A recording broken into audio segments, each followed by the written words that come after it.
funny. Bro. When a CIA hacker goes rogue. That's what I want to watch. It's 20. Okay. I'm gonna take a shower and then go to bed. Peace out, bro. Good night, kiss subs. Baby stream. Motherfucker knows how to play chess and shit. I'ma learn, bro. 2017.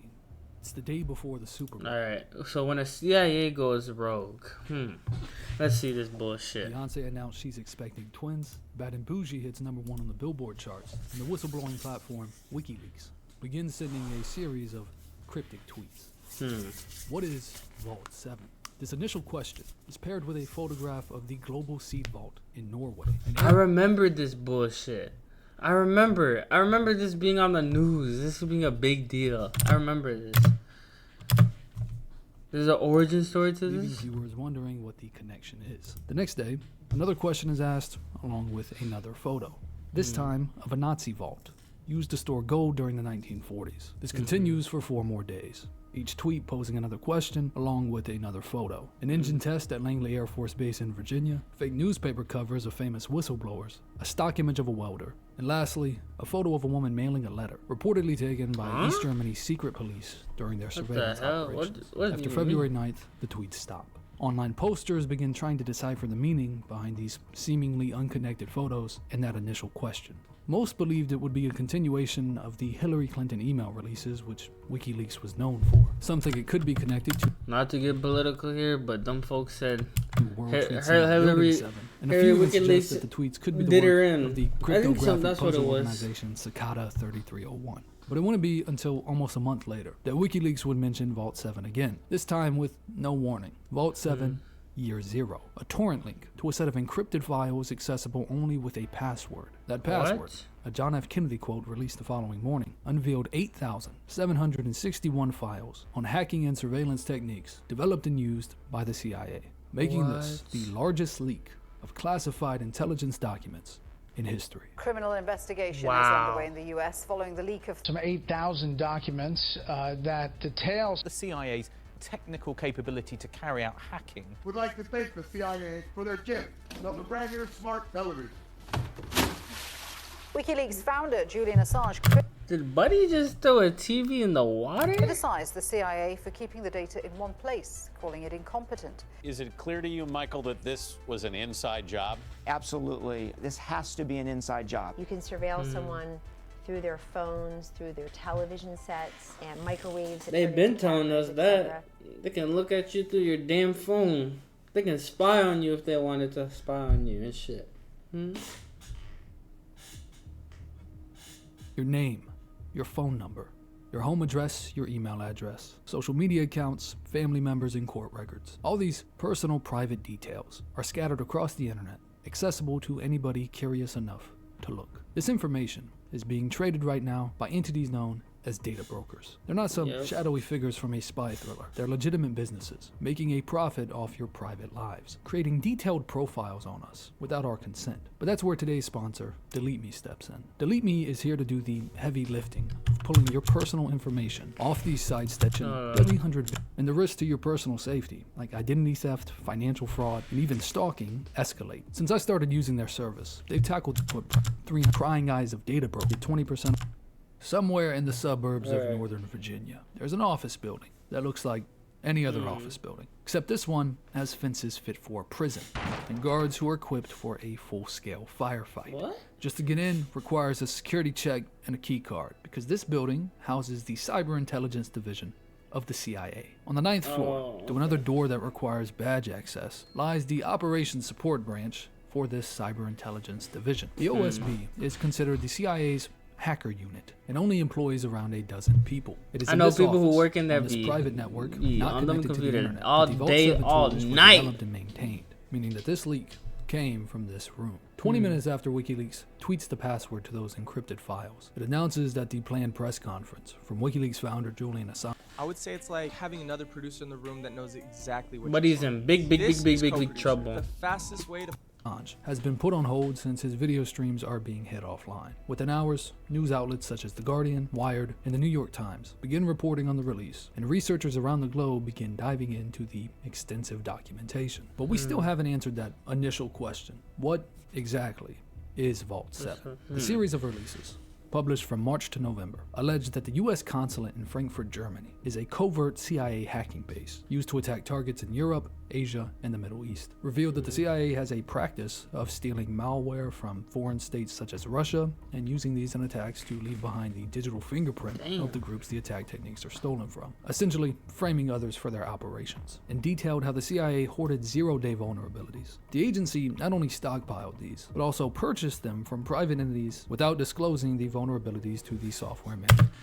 So they did it on their own volition and knew what they were doing? Wow. Manufacturer. Now, none of this is particularly surprising or unique. It's a fair assumption that every nation state with a robust intelligence network probably engages in similar activities. Countries like Russia, China, Israel, and North Korea have well-documented histories of cyber espionage and cyber warfare. But the real highlight of the release were the tools developed by the CIA from 2008 to 2016 for conducting these attacks. Some of these tools include Hive, Scribbles, Fine Dining, Sonic Screwdriver, Night Skies, and Weeping Angel. Hive was a command and control framework used to manage malware implants on compromised systems. A command and control framework allows an attacker, or in this case the CIA, to essentially communicate and send commands to malware they've implanted on a system. Hive allowed the CIA to do all of this through websites that appeared ordinary. To anybody who came across the connection, it would appear to just be a normal link to maybe a software website, when the underlying traffic would actually be extracting sensitive information from the targeted devices back to the CIA servers. Scribbles, dubbed the Snowden Stopper, is a tool that embedded web beacon tags into confidential documents that were likely to be stolen. The purpose of this is to track access by whistleblowers and foreign spies. It would generate invisible, unique watermarks. So I bet they left some goddamn thing in there for the hackers to find the documents, and then boom, they got them. They leaked this Microsoft shit. Office documents, which, when opened, sent information back to the CIA about the viewer. Fine Dining, a collection of malware-laced applications that were disguised as legitimate programs. Agents could use these apps, stored on a USB drive, to infect the target's computer while appearing to just run normal software. The list of decoy apps include VLC, Google Chrome, Opera, and Firefox, LibreOffice, Prezi, Skype, 7-Zip, Game 2048, and even some antivirus software. Sonic Screwdriver was a tool that manipulated the firmware of Apple's Thunderbolt to Ethernet adapters, making them store and execute malicious code during a max boot process. This means it would bypass security mechanisms like firmware passwords, taking control of the system before the operating system even loads. And because the attacks target the low-level firmware of the computer, the malicious code would persist even after the operating system is completely reinstalled. Continuing with the Apple attacks, Night Skies works like a basic command and control system, but it can also uniquely embed itself into the iTunes application. This allows the CIA to monitor and control not just the Mac, but also any iPhone that's synced with it. And most famously, Weeping Angel. Weeping Angel was a software suite developed in partnership with Britain's MI5 that would allow Samsung TVs to be turned into listening devices, even when they appear could to be listen turned to off. me. This fake. I got a Samsung goddamn remote. They could listen to me. Oh no! Would allow the TV to secretly record conversations, store and exfiltrate audio without the user's knowledge, effectively turning your TV into a listening device. Now, these tools are just a handful of the entire collection. There are dozens of others, such as Fight Club and Ricky Bobby, that are a little less unique. The Vault 7 release also contains some mostly irrelevant but interesting notes, such as one CIA employee recommending their colleagues read Reddit to stay up to date on information, a how-to guide on remaining undercover while overseas, an entire page of Japanese emojis, and documents suggesting that the CIA was exploring ways to infect the control systems used by modern internet-connected vehicles. The purpose of this wasn't explicitly stated, but it would permit the CIA to engage in nearly undetectable assassinations, according to WikiLeaks. The day after the leak, the CIA releases a statement saying the American public should be deeply troubled by any disclosure designed to damage the intelligent community's ability to protect America, insisted that they do not target U.S. citizens, and said its activities comply fully with the U.S. law and the Constitution. Julian Assange. Yeah, definitely not trying to hurt Americans' well-being, right? Definitely not, right? Finally manages to conduct a live Remember press that. conference where he vets questions from media outlets. And a few days later, former CIA Deputy Director Mike Morrell says the information released by WikiLeaks was on the CIA's top secret network. So, This has to be an inside job. President Trump, who had previously benefited from WikiLeaks' release of Hillary Clinton's emails, was now in an awkward position. When he was running for office, he said, They want to distract us from WikiLeaks. It's been amazing what's coming out on WikiLeaks. WikiLeaks. I love WikiLeaks. but now he was more I know nothing about WikiLeaks. It's not my thing. I know nothing really about them. It's not my deal in life. In fact, it was this leak that led CIA Director Mike Pompeo and other Trump administration officials to allegedly plan the kidnapping and assassination of Julian Assange. But now that we've answered what Vault 7 is, now comes the question of why. Why did whoever have access to these files feel the need to give them to WikiLeaks, or more importantly, feel the need to make this information public? When news outlets began picking up the release, little by little this misconception emerged that the tool Weeping Angel was used to spy on millions of Americans. This still persists even today, but it's not true, and the reason for that is simple. The vast majority of tools leaked in Vault 7 are designed in a way that requires physical access to the target devices at least once. I was about to They reflect the say. needs of CIA agents in the field, working Okay. with target devices directly, looking to gather specific information. The only real way this could be used to spy on the masses So would be they to really infect the wanted Samsung devices at the place they really they're wanted to find a manufactured specific or thing they could sometime go before they get, arrive at bro. the store you buy one at. Well, That's this is crazy. certainly possible, and it's believed that this is the way they infected the iPhones of specific targets. Doing this on a massive scale is unlikely and mostly a theory created by people who simply don't understand what these tools are capable of. Unlike the Snowden leaks, these tools weren't used to spy on millions of everyday citizens. So outside of understanding what's possible by people looking to target you, there's no real tangible benefit American citizens get from having this information public. On September 11th, just hours after the towers went down, a senator from Utah told reporters, a lot of times us as engineers, we spend a lot of time fixing and not enough time mixing. that the CIA had intercepted a phone call between bin Laden associates discussing the attacks on the World Trade Center and the Pentagon. While American citizens might have been glad to hear that, that upset the White House because it tipped off the terrorists that the US government had been spying on them and the methods they used to do so, which in turn Damn, so could they have possibly stopped 9/11 then? burnt that method. Whoever leaked Vault 7 intentionally hindered national security efforts and did so knowing that it could potentially stop operations that were aimed at protecting the public. And they did that with very little actual benefit. So why do it? What was the real motive? 6 days after WikiLeaks publishes Vault 7, federal agents raid the apartment of Bloomberg software engineer Joshua Schultz. In his apartment, they find a treasure trove of electronic devices and digital media. But here's the thing. The FBI doesn't want to tip off Schultz, who's currently at work, that he's under surveillance as their prime suspect. So instead of confiscating or copying anything off his devices, they simply take photos of his apartment and leave. 2 days later, at 120 Park Avenue in Manhattan, Schultz clocks out of work and starts making his way back home. But as soon as he leaves the building, he's greeted by 2 FBI agents that introduce themselves and invite him to chat. Schultz is well aware of the ongoing investigation and agrees to cooperate. So they head to a cafe not far from the building. Little does he know, as he sits down to talk about the Vault 7 leaks, a quarter mile down the road, a team of FBI agents are stationed outside his apartment, ready to conduct a full-scale raid. Damn, they was on that boy's In 2011, ass. fresh out of college and an NSA internship, Schultz began working for the agency as an engineer in the Operations Support Branch. In 2015, he was even made an administrator for the CIA's private developer network known as DevLAN, which gave him the power to control access to the network and therefore access to the tools leaked in Vault 7. Despite the serious nature of the branch's work, building tools for CIA agents that were literally used in life or death situations, the OSB was run more like a tech startup, a little more laid back than what you're probably picturing. They used pop culture references for official CIA tools like Ricky Bobby, gave each other office nicknames like Dick Move, and even had full-scale Nerf gun firefights in the office. That sounds fun as fuck, though. That sounds fun as fuck. This little Nerf war at work and a CIA government job? Nah.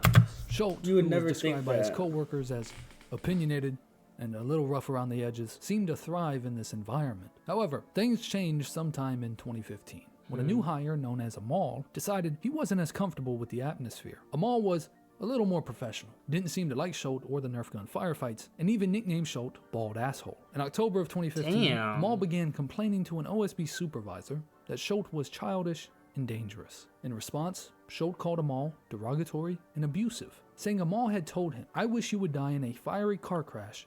I want to piss on your grave." Schultz noted that words like that do little to foster collaboration. It wouldn't end there though. In March of 2016, Schultz filed an official formal complaint with CIA officials after Amal reportedly told him, "I wish you were dead. That's not a threat, that's a promise." Schultz said he believed that this was a serious death threat and that he feared for his life. The CIA security official in charge responded to the complaint by saying he couldn't play high school counselor. Yeah?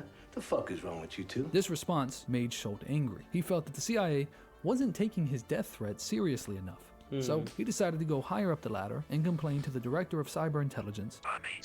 After a pointless meeting, Bonnie decides the boys need to be separated, so she orders them both to new desks far away from each other. He then complains about the desk he's moved to and says Amal has been assigned to a better desk. At this point, Schultz is furious. Whatever his goal was, he's clearly not getting it. So instead of trying to work but he went to the teacher and got a worse result. Schultz goes down to the Virginia State Courthouse and gets a restraining order against his CIA co-worker, Amal. The CIA goes in full damage control and activates something known as the Threat Management Unit, because now this internal issue was being played out in open court, which for the CIA is unprecedented. So the CIA decides to move both Schultz and Amal to two separate branches altogether. Schultz responds by threatening to go public, saying he could reach out to the media and have an article written titled, "CIA Punishes Employee for Reporting Office Death Threats." Regardless, Schultz tries to make the best of his situation, and after relocating down to the 8th floor, Schultz tries to continue work on one of the tools he had developed, known as Brutal Kangaroo, only to find that his access had been revoked due to his branch change. Senior officials at the CIA had allowed him to copy the Brutal Kangaroo tool for his own use. Schultz instead took control of the original tool and removed access by all other OSB members. This led to him being stripped of his network administrator access, and on November 10th, 2016, he officially resigned.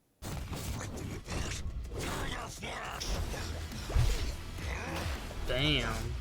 But it was like, if I can't do it, y'all can't do it either. Really enough to leak all the CIA tools? Was the so-called Patriot so upset that he would expose some of the most sensitive secrets of his own country? As the agents began to interview Schultz, these questions lingered. According to the agents, during the interview, he downplayed the severity of the leak, saying the initial Vault 7 release didn't contain any source code, so it wasn't too severe. Said he couldn't imagine anybody from his former office giving that information to WikiLeaks, and suggested the agents look for spikes of activity in the network, which would indicate copying of documents. He also informed them that earlier that day, during his lunch break, he went home and printed out travel documents and grabbed his diplomatic CIA-issued passport because he was coincidentally planning to fly down to Mexico with his brother. He was supposed to return his passport once he resigned from the agency, but never did. As the interview wrapped up, the agents presented Schultz with a subpoena and a search warrant. They seized his cell phone, and they all head back to Schultz's apartment, a block away, to begin conducting the full-scale search. In the weeks following the raid, the FBI begins examining Schultz's personal devices, which were all now in their possession. While reviewing his desktop computer, FBI agents come across an encrypted directory. The directory is around 54 gigabytes in size. Due to the directory being encrypted, the agents aren't sure what exactly is inside, but they have an idea. On Schultz's personal cell phone, which is now in their possession, there's a notes app with a bunch of random passwords in plain text. One of them unlocks the container and reveals 50 gigabytes of illegal pornography involving minors. They also managed to find some IRC chat logs discussing the downloading and storing. Why is it always gotta be a child pornography with these dudes, bro? Like, god damn, and it fit the I'm not even gonna go into it, bro. And find a photograph on Schultz's cell phone of him sexually assaulting a passed out woman. In August, Schultz is woken up. Photograph on Schultz's cell phone of him sexually assaulting, downloading and storing of this material. And find a photograph on Schultz's cell phone of him sexually assaulting a passed out woman. In August, Schultz is woken up by a dozen federal agents banging on his apartment door who arrest him on sex crime charges. They had not yet indicted him on anything related to the Vault 7 releases. When he hears that the government is trying to keep him in custody, he objects and says the crime I am charged with is in fact a non-violent, victimless crime. Bruh. As Schultz sits in the Manhattan jail waiting for trial, a block away, FBI agents working out of the Manhattan field office need to collect the Vault 7 release for their investigation. But there's a problem. The documents leaked are are still classified, even though they're publicly available. FBI agents tasked with collecting the WikiLeaks release head down to a local Best Buy, purchase a brand new laptop, and then go to a Starbucks to use their free public Wi-Fi to download the entirety of the classified CIA documents. In May 2018, news finally breaks on Joshua Schultz's arrest, but he's still not indicted on anything related to the Vault 7 release, with the New York Times headlining him as a suspect, pretty much immediately. Online posters, WikiLeaks advocates, and just general skeptics begin picking apart the allegations against him by the FBI regarding the child abuse Damn, that material. boy's Like the old ass. Chappelle bit, just sprinkle some crack on him. It's like, just sprinkle some allegations on him. Get the public that he Damn, can bruh. from the jump, so he doesn't turn into some whistleblowing hero. It's a compelling theory, or at least it would be if Joshua Schultz wasn't also a bit of a fucking idiot. Instead of playing into this obvious theory many would believe, Schultz's defense for having this material on his computer was that he ran a server in college that was essentially open to all of his friends, and he simply didn't know what file. Bro, I bet you could find. I bet some actual criminal could find some better excuse than from college. How long it probably been since you've been in college, Other and you users still have have it on uploaded your on it. computer? Yeah, nah. The next month, the It's a government lame finally ass indicts excuse. Schultz for the WikiLeaks releases, with 10 new charges ranging from illegal gathering of national defense information and theft of government property, to obstruction of justice and making false statements, with the trial for these charges commencing in early 2020. In the meantime, Schultz had gotten quite used to prison. He had found a way to hotwire the light switch in his cell to act as a cell phone charger, gotten a contraband cell phone, and created social media accounts dedicated to proving his innocence. He sent journalists classified information pretending to be other people, and even reached out to WikiLeaks to publish 25 pages of his prison ramblings, which consisted of him saying he was going to bring down the justice system, crying about house arrest, and making fun of people who pretended to be Muslim or Jewish in jail to get better food.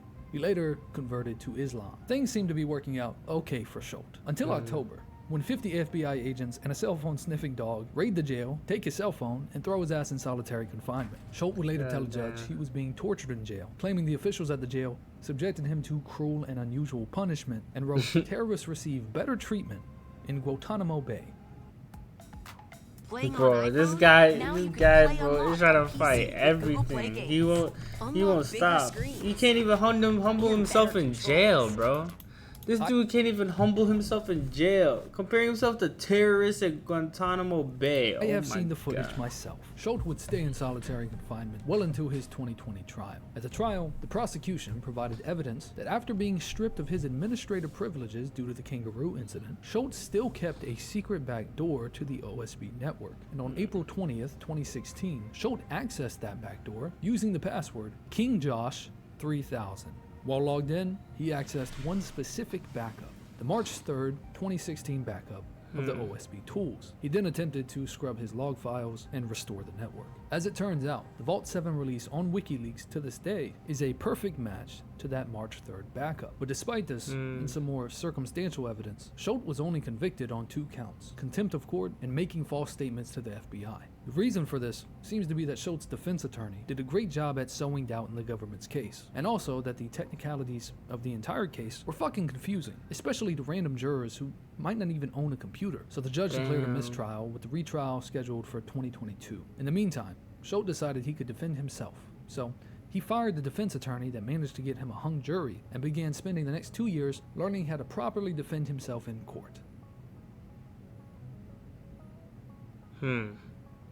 Defending he was himself. convicted on all charges. During his sentencing, he allegedly ranted for 29 minutes, calling the jail he was housed in New York's own Auschwitz and comparing himself to Nelson Mandela. He was sentenced to 40 years in prison. When news first started hitting the media, Patrick Keefe from The New Yorker talked to a couple of his former classmates, and what he found was that Schultz had a history of being incredibly edgy and sexually deviant, always touching people when asked not to, and would even go as far as to draw swastikas in Jewish students' yearbooks, not because he was an actual Nazi or racist, but really just because he liked pissing people off. It's hard to imagine that the most powerful intelligence agency so dude was in a history weirdo. didn't know about this, or knew about it, and still hired this guy. The CIA may have never even realized that these tools were stolen if WikiLeaks hadn't publicly released them. If all it takes is one rogue operative with a history of problematic behavior to dismantle their entire system, how secure is national security really?